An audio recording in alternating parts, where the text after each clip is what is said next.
Hello and welcome to Byju's IAS. Let's take up the analysis of today's The Hindu newspaper by looking at a column from page number 6 of the Delhi edition. This column deals with the Pegasus scandal, and the writer refers to this as India's Watergate moment. See, the Watergate scandal was a major political scandal in the United States in the 1970s, where the then US government, headed by US President Richard Nixon, was accused of carrying out widespread surveillance against opponents, that is, political opponents. And this scandal led the United States to introduce sweeping reforms to its intelligence agencies. Similarly, in 2013, when Edward Snowden, a whistleblower, exposed the mass surveillance programs of the National Security Agency of the United States, it led to a few reforms in the American intelligence and surveillance programs. So, with regard to the Pegasus scandal that has broken out, the writer calls this to be India's Watergate moment, and he is calling upon the government to professionalize intelligence gathering by our intelligence agencies through a legal framework which will bring them under parliamentary oversight in order to protect liberties that are guaranteed under the Constitution. See, as we discussed yesterday, the Pegasus scandal has led to a major political controversy in the country. But however, we need to remember that we are in no position to verify the veracity of these allegations. The allegations and the digital forensic evidence that has been brought out does point towards state-led surveillance, but without any acknowledgement from the government and without any verifiable facts, none of us would be able to comment on the veracity of these claims and allegations. But however, the scandal does bring up the topic of state surveillance and the need to ensure accountability of our intelligence agencies. See, as I discussed yesterday, state surveillance is essential.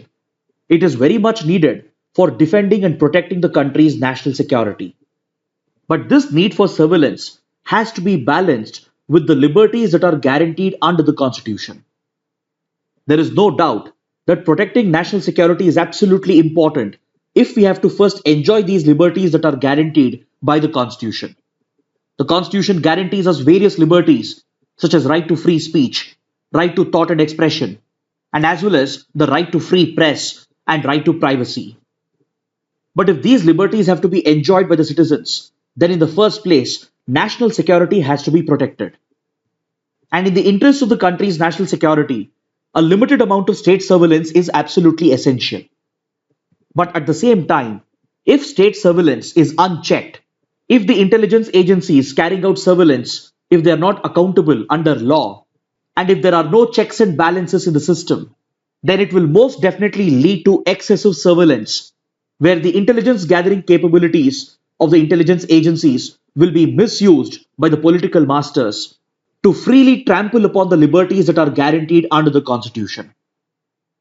In such a worst case scenario, state surveillance will be misused to stifle right to free speech and to target political opponents and political dissidents.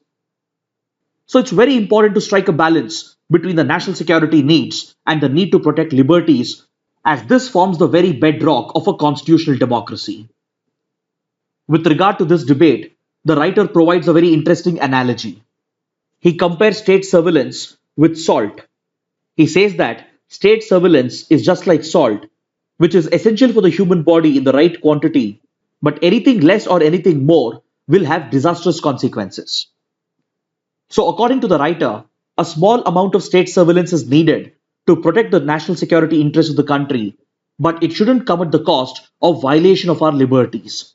That is, surveillance should never be excessive and intrusive, and all forms of surveillance being carried out by the intelligence agencies should be held accountable through a legal framework, and there should be a system of checks and balances which will hold the intelligence agencies and the government accountable. See, state surveillance is nothing new, and it is not just limited to the current Indian government. Surveillance and intelligence gathering is an essential and integral part of statecraft, and every government in the world, including democratic governments, they carry out intelligence-based surveillance. Be it United States or China or Russia or any European country, they all engage in surveillance for the purpose of protecting and defending their national security. Then every Indian government in the past also would have engaged in state surveillance to protect national security interests. But however, the problem arises when this surveillance becomes widespread and if it is excessive without any checks and balances, and if it is misused for fulfilling political interests. With regard to the Pegasus scandal that has broken out, the government of India has stated that all surveillance that is carried out in India is justified, it is also lawful and authorized as per due process of law. As we discussed yesterday, there are several legal provisions which enable surveillance, that is lawful surveillance, and this includes provisions under the CRPC, the Indian Telegraph Act, the Information Technology Act, etc. While there is a lawfully established process and procedure to carry out surveillance, this is meant to be used only for fulfilling the national security interests. So the question is, who will keep a check on these powers of the government and the intelligence agencies? And who will ensure that this surveillance is not widespread or excessive or designed to fulfill political interests? If these state surveillance capabilities are being misused by the ruling party at the behest of the intelligence agencies, then who will hold these officials and ministers accountable? And who will keep a check whether this interception was justified or was it in line with the spirit of the laws that have enabled such lawful interception? This is where you need an independent and transparent system of checks and balances so that the government and the intelligence agencies are held accountable. But unfortunately, in India, no such accountability exists because our intelligence agencies and their operations, they do not come under the purview of either the parliament or the judiciary. All we have is some form of internal accountability within the government and within the intelligence agencies. And even this process is very opaque, considering the secretive and covert nature of these organizations. The reason why there is no independent, transparent accountability is because Indian intelligence agencies, at least most of them, they do not operate under a legal framework. And there is absolutely no oversight over these organizations from either the parliament or the judiciary to keep a check on their functioning and their operations. See, in India, we have multiple intelligence agencies. This includes the Intelligence Bureau, the Research and Analysis Wing, the NTRO, and apart from these core intelligence agencies, there are many other agencies which also have the powers and the capabilities to carry out technical surveillance and interception. This includes the CBI, the National Investigation Agency, the Directorate of Revenue Intelligence, the Central Board of Direct Taxes, etc. Then, there are also multiple technical platforms and tools that are being used to enable both targeted surveillance and mass surveillance.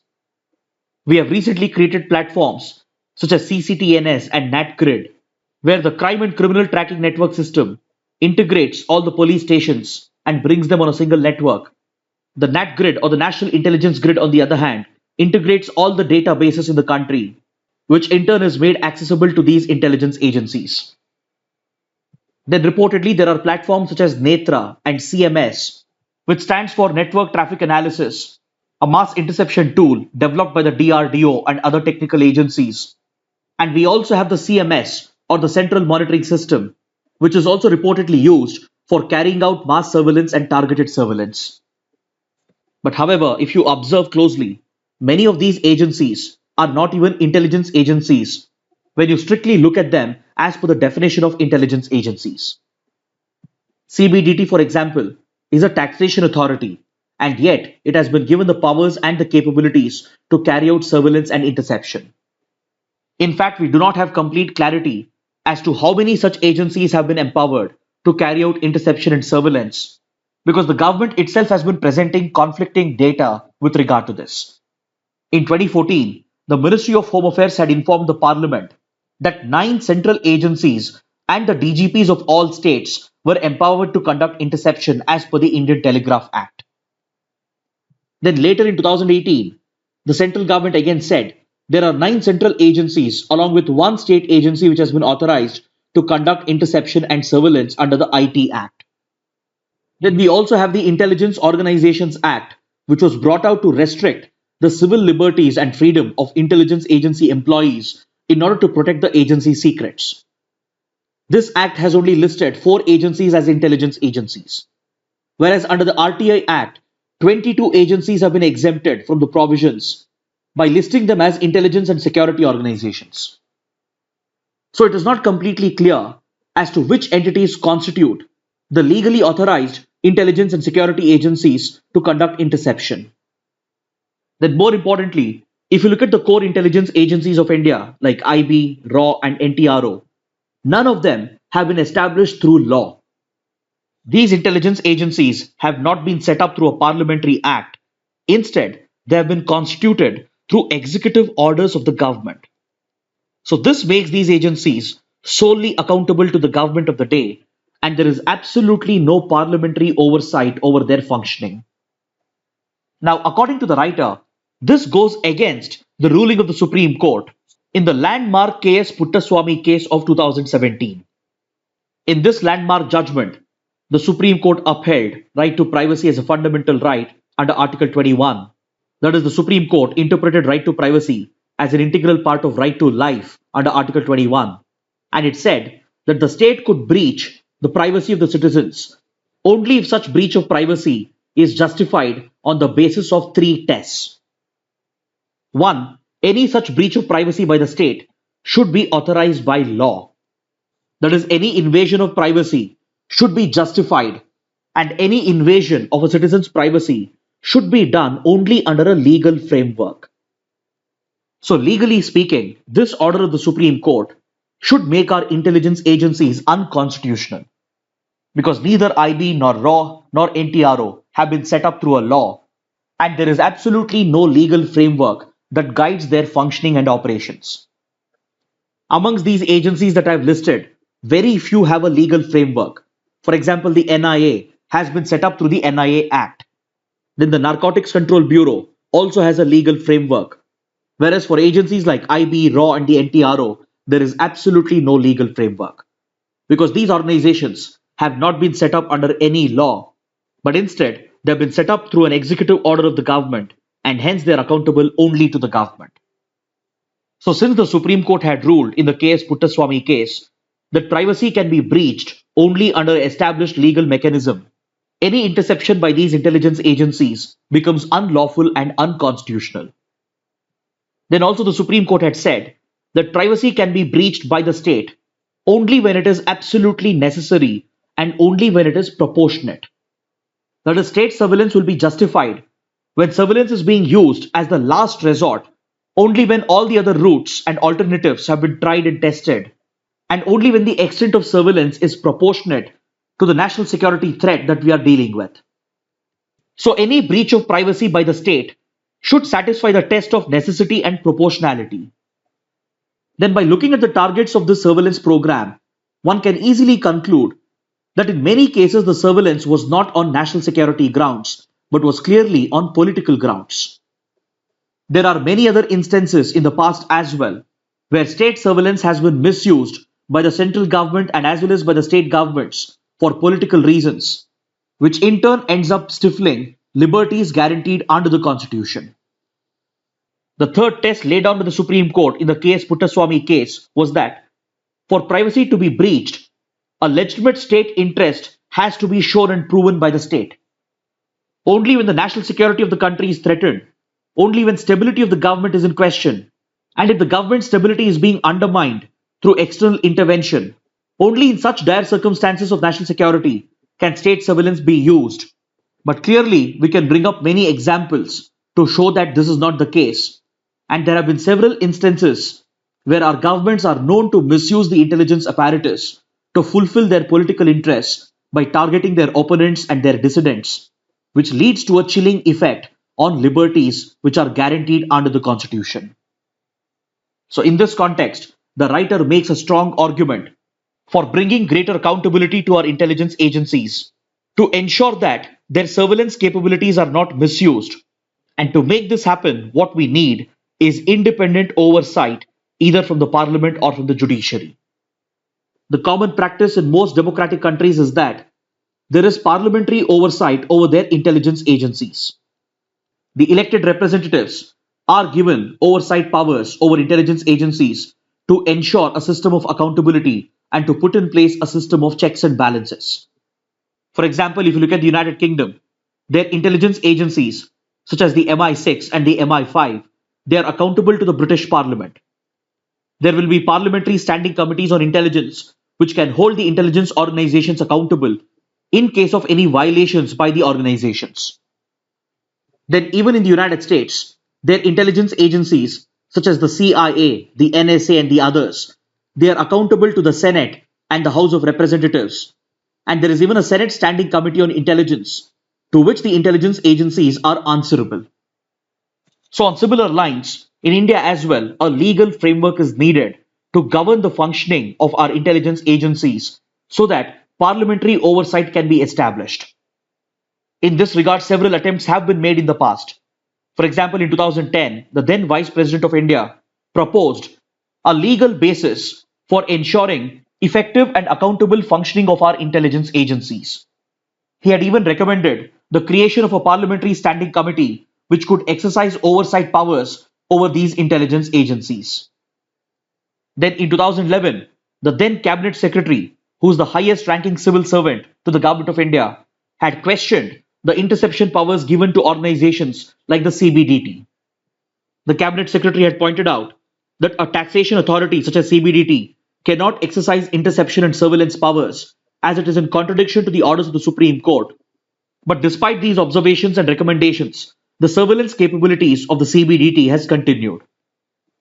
Then a few years back, a private member's bill was also tabled in the parliament by parliamentarian Manish Tiwari, which was seeking to put in place a legal framework to govern the functioning of the intelligence agencies. But the bill didn't receive enough support from the government and eventually it lapsed in the parliament. Then even the Manohar Parrikar Institute for Defence Studies and Analysis, which is a government-funded think tank that is funded by the Ministry of Defence, had proposed intelligence reforms, and it was making a case for a legal framework for our intelligence agencies, wherein parliamentary oversight could be established over the functioning of the intelligence agencies. So now, considering the Pegasus scandal, the writer says that India should treat this as its Watergate moment and use this opportunity to make our intelligence agencies more professional and accountable by bringing in a suitable law which regulates the functioning of the intelligence agencies and also makes them accountable to the parliament. Now let's take up an editorial from page number 6 that deals with the latest dispute that has emerged between Andhra Pradesh and Telangana over the sharing of the waters of the Krishna and the Godavari rivers. See, when it comes to interstate rivers, such as Krishna and Godavari, the Constitution provides for Article 262, according to which the Parliament has been given the powers to come up with a law in order to adjudicate and settle any interstate river water disputes.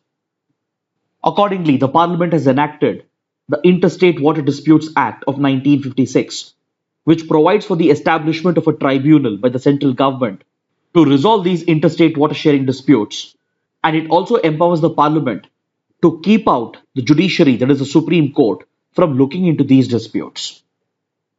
Then, under the provision, the Parliament has also enacted the River Boards Act of 1956, which allows the central government to constitute a river management board based on requests received by the concerned state governments in order to provide for the management of the water resources and as well as the irrigation and hydropower assets which have interstate implications in a particular river basin.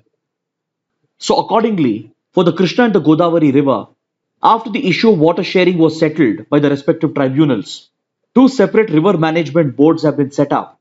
That is the Krishna River Management Board and the Godavari River Management Board.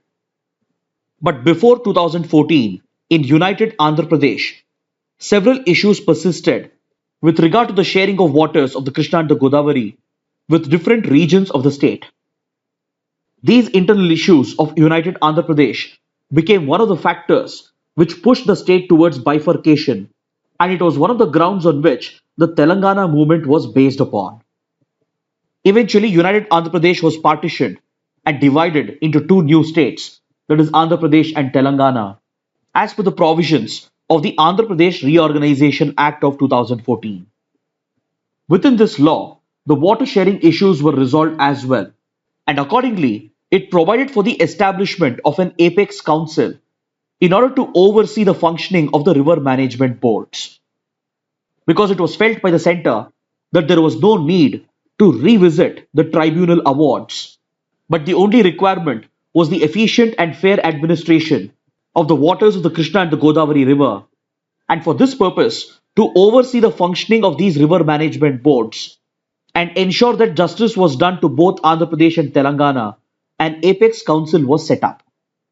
This apex council is headed by the Union Jal Shakti Minister, that is, by the Union Water Resources Minister, along with the two chief ministers of Andhra Pradesh and Telangana.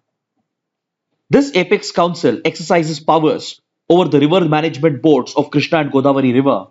And if these states have to come up with any new irrigation projects, or if they have to come up with any new hydropower projects, then they have to seek the permission of the Apex Council and as well as the permission of the Central Water Commission.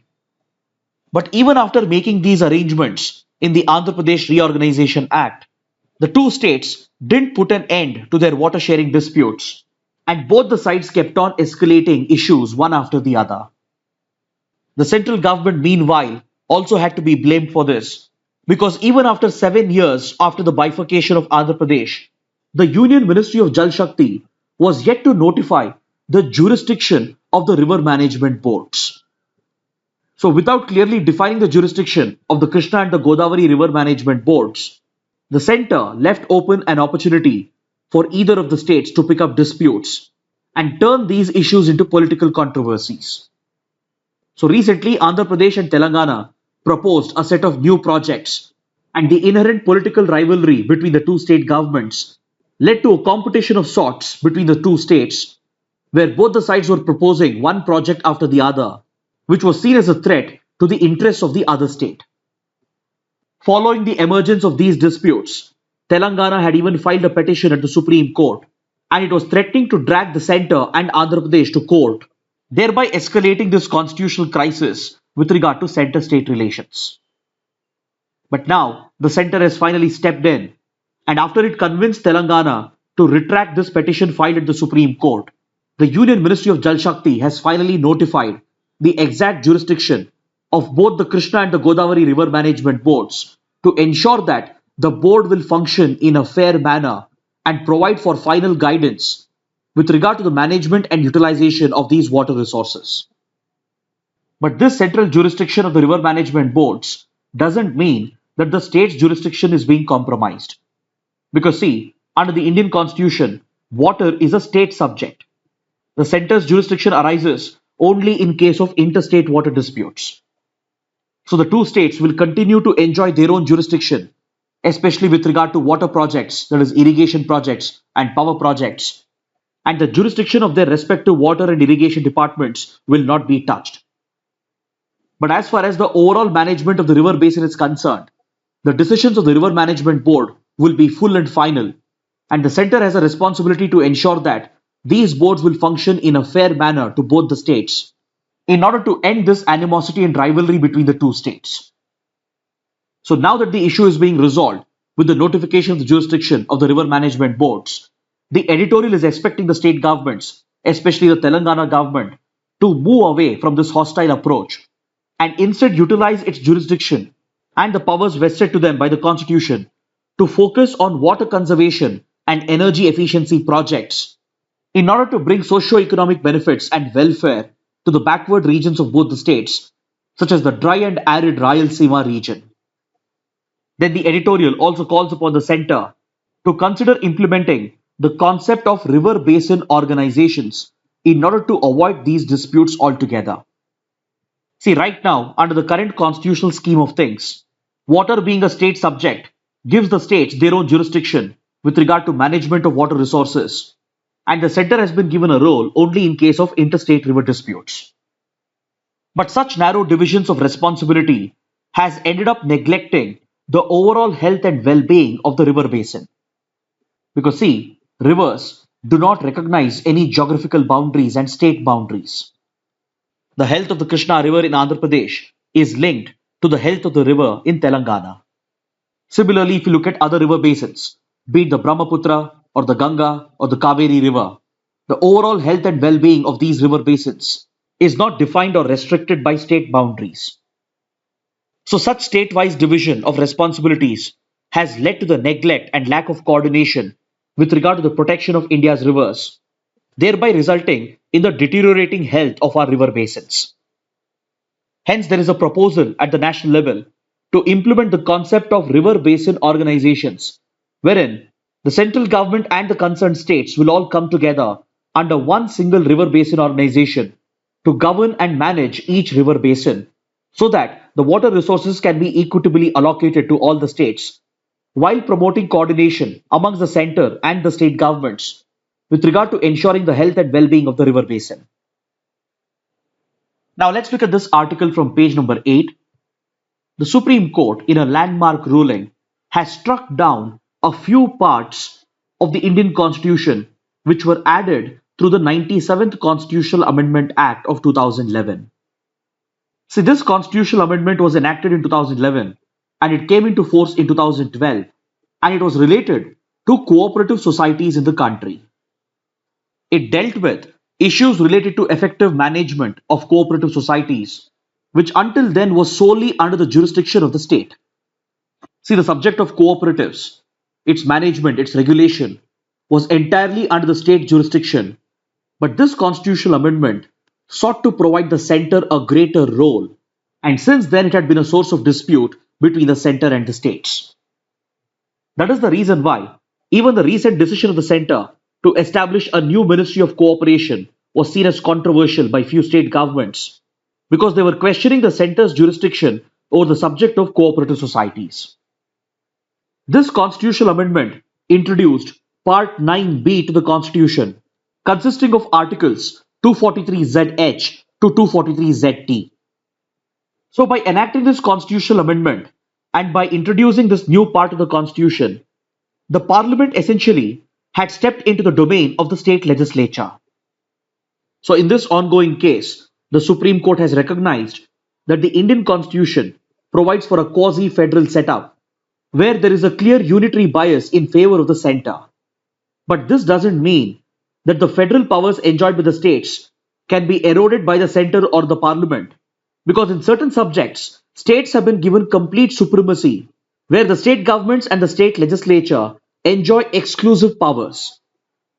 One such subject is cooperative societies, and the Supreme Court has struck down a few provisions which were introduced into the Constitution through this 97th Constitutional Amendment Act, as it was enacted by the Parliament without obtaining the consent of at least half the states, which happens to be one of the requirements under Article 368.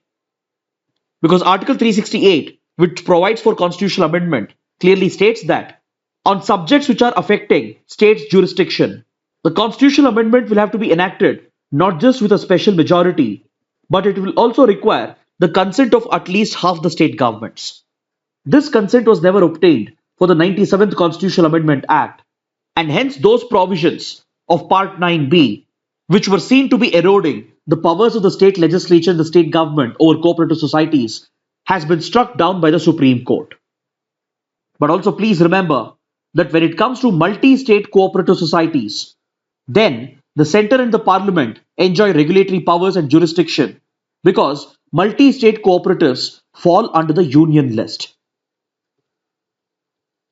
Now let's take up an article from page number 11 that refers to the China-South Asia grouping that has started taking shape, with China acting as a lead country.